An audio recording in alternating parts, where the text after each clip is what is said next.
apa sih untungnya itu kadang kita tuh baik sama orang gitu ya, nolongin orang gitu, kasihan sama orang. Sebenarnya kadang itu saya itu mikir loh teman-teman, kenapa saya harus baik sama dia dan kenapa saya harus nolong orang itu. Kadang itu saya berpikir kayak gitu loh teman-teman. Dan punya pikiran paling jahat lagi, kok saya saat saya berada dalam masalah, kok seolah-olah itu nggak ada pertolongan untuk saya gitu loh.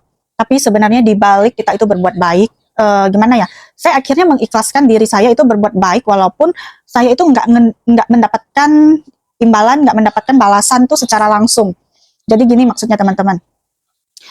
Kadang itu kita itu bisa capek sendiri kalau kita tuh berbuat baik itu mengharapkan imbalan gitu loh. Pokoknya saya berharap lah dari perbuatan baik saya itu saya dapat apa gitu kan, terus saya dapat kemudahan ini itu, terus misalnya nanti siapa tahu di jalan saya kenapa-napa terus orang itu balik nolongin saya gitu. Jangan banyak ngarep kayak gitulah teman-teman, nggak bakalan ada, nggak bakalan uh, gimana ya, bisa sih nanti itu ada balasannya tapi mending nggak usah terlalu berharap banyak ya, apalagi sesama kita, sesama manusia kan, bisa bikin kita itu kayak depresi gitu. Kalau misalnya seandainya kalau kita ketemu kejadian apa gitu, ternyata orang itu nggak balas kebaikan kita.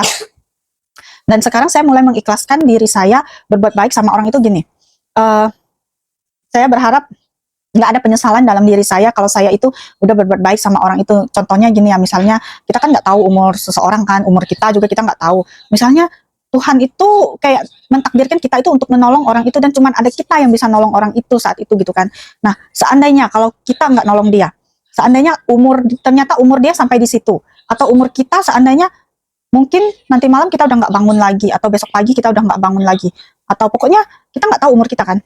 Nah, seandainya kalau kita nggak nolong orang itu, akan sangat rugi gitu loh. Misalnya itu bisa ternyata kalau dari kejadian itu, kalau seandainya kita nolong dia, itu bisa jadi ladang pahala untuk kita, untuk ladang pahala yang terakhir untuk kita, atau misalnya itu juga permintaan terakhir dari orang yang minta tolong sama kita. Kan kayak nyesel, bisa nyesel banget gitu kan, mungkin bisa kepikiran seumur hidup teman-teman penyesalan ini kan. Karena kita kan punya hati ya, punya hati nurani gitu. Nggak mungkin lah kita tega gitu kan seandainya di depan mata kita gitu. Nah, orang misalnya sakit minta tolong kita antarin ke rumah sakit atau apa gitu kan, ya selagi kita bisa ya kita tolongin gitu. Misalnya pas pokoknya tolong dalam hal apapun lah. Nah, sebaliknya banyak orang itu pakai belas kasihan, mereka tuh memanfaatkan belas kasihan kita itu untuk menipu kita. Banyak kan penipu-penipu, contohnya sekarang kayak di bandara itu nggak boleh sering nolongin orang. Saya pernah teman-teman dulu, seandainya bapak ini, pokoknya saya berdoa aja yang terbaik untuk bapak ini, saya pokoknya terima kasih banget sama bapak ini. Dulu saya pulang kuliah, bawa banyak banget barang-barang saya itu, gimana ya, kalau ditinggalin sayang gitu, kalau dibawa juga banyak banget, itu pun udah saya pilihin, barang-barang terpilih aja yang saya bawa pulang ke Kalimantan Barat kan. Masih aja timbangannya itu melebihi dari kapasitas bagasi yang saya punya kan. Akhirnya saya lihat bapak-bapak itu, dia tuh orang muslim teman-teman, sedangkan saya kan Katolik kan, dia muslim gitu. Dia ngelihat saya tuh kayak dia kasihan sama saya gitu loh. Saya minta tolong, bapak karena bapak nggak bawa barang kan, bolehkah saya titip ini? Saya bilang kan barang saya ini banyak pak, saya minta bagasi bapak ya karena bapak kan nggak bawa barang. Dia bilang boleh. Alangkah benar-benar saya tuh berterima kasih banget sama bapak itu, seandainya dia bisa lihat video saya atau gimana, dia masih ingat saya, bapak-bapak itu pakai kopiah kupluk gitu. Gimana ya, kita itu nggak boleh menilai orang tuh dari agamanya ya, walaupun saya nggak seagama sama dia, tetapi saya merasa dia tuh benar-benar hatinya itu untung baik banget, dia mau nolongin saya waktu itu. Seandainya kalau saya beli bagasi bisa lebih banyak lagi uang yang saya keluarkan teman-teman. Saya benar-benar berdoa untuk bapak itu, semoga bapak itu sehat-sehat selalu, semoga bapak itu diberikan kelancaran, diberikan rezeki yang berlimpah teman-teman. Dia itu nolongin saya di bandara, barang saya itu banyak banget saya bawa, dan dia udah nyampe di Bandara Pontianak, dia udah nyampe di Supadio kan.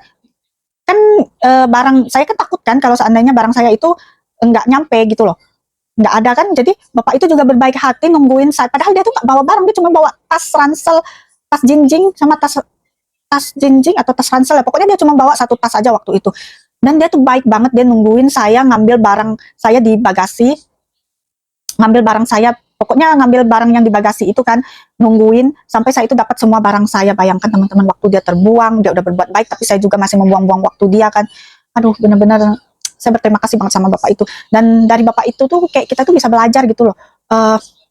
Kalau orang minta tolong itu Dia itu sebenarnya nggak perhitungan nolongin gitu. Saya kan bukan niat mau nipu dia kan, tetapi sekarang teman-teman bahaya banget kalau nolongin orang di bandara, kita bisa kena masalah besar. Dan jangan sampai berani-berani nolongin orang yang ada di bandara, karena dari rasa kasihan kita itu bisa menjerumuskan kita. Bahaya banget teman-teman. Seandainya misalnya kalau dulu ternyata bapak itu ketemu orang jahat kan, bukan ketemu saya yang benar-benar butuh pertolongan gitu loh. Seandainya dia ketemu orang jahat, nggak bisa saya bayangkan, kasihan banget bapak itu. Dia bisa berada dalam masalah besar seandainya dalam kardus itu seandainya ada barang-barang terlarang.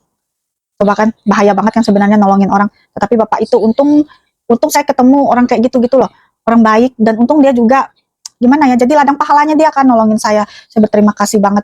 Pokoknya Tuhan lah yang bakal balas kebaikan bapak.